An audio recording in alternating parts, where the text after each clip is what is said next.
Social মিডিয়ায় কি রোজগার করা এতই সহজ? আমার তো মনে হয় না একদমই তাই। আর আমি অবশ্য সোশ্যাল মিডিয়ায় রোজগার করতে আসিনি। এসেছি শখের বশেই। তো আপনারাও যদি শখের বশে আসতে চান কিংবা রোজগার করতে আসতে চান তাহলে কোনো ব্যাপার না। এইটা আমার মনে হয় বেশ ইন্টারেস্টিং।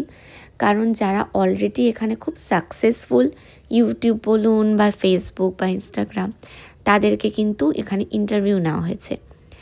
এবং সত্যি অনেক কিছু তারা শেয়ার করেছেন যেগুলো আমার মনে হয় যে কেউ পড়লেই কিন্তু বেশ ঋদ্ধ হবেন। তো এটার জন্য অবশ্য আমি কিনিনি, আমি কিনেছি একটা অন্য কারণে। যদিও এটা একটা প্লাস পয়েন্ট।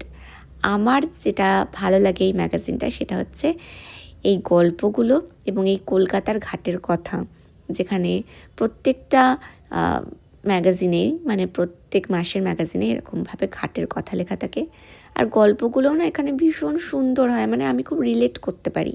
ছোট ছোট গল্প বেশ ভাবায়। আর আরেকটা হচ্ছে যারা লিখতে চান তো তাদের জন্য এখানে একটু গল্পসূত্র ঘটনাসূত্র দেওয়া থাকে। তো সেটা নিয়ে আপনাকে লিখতে হবে 500 শব্দের মধ্যে একটা গল্প। আর যার গল্প শ্রেষ্ঠ হবে মানে সবচেয়ে ভালো হবে তার গল্প কিন্তু এভাবে ছাপা হবে। আর বাকিদের কিন্তু মেনশন করে দেওয়া হবে যে হ্যাঁ এদের গল্প ভালো হয়েছে।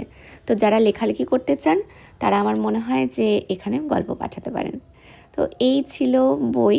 তবে দামটা, বই না মানে এই পত্রিকাটার দামটা 14 টাকা। এই মানে জন্য আমি এখনকার কিনেছি। দিনেও 14 টাকা একটা পত্রিকা পাওয়া যাচ্ছে, এটা দেখেই মানে এত খুশি হয়ে গেছি যে আমি মানে জাস্ট ভেবেছি যে গোটা বছর আমি এই পত্রিকাটা কিনবো। আর 12 মাসে 14 টাকা করে কত টাকা হয় একটু আমাকে প্লিজ জানিয়ে দেবেন তো। আর ভিডিওটা অবশ্যই লাইক করবেন।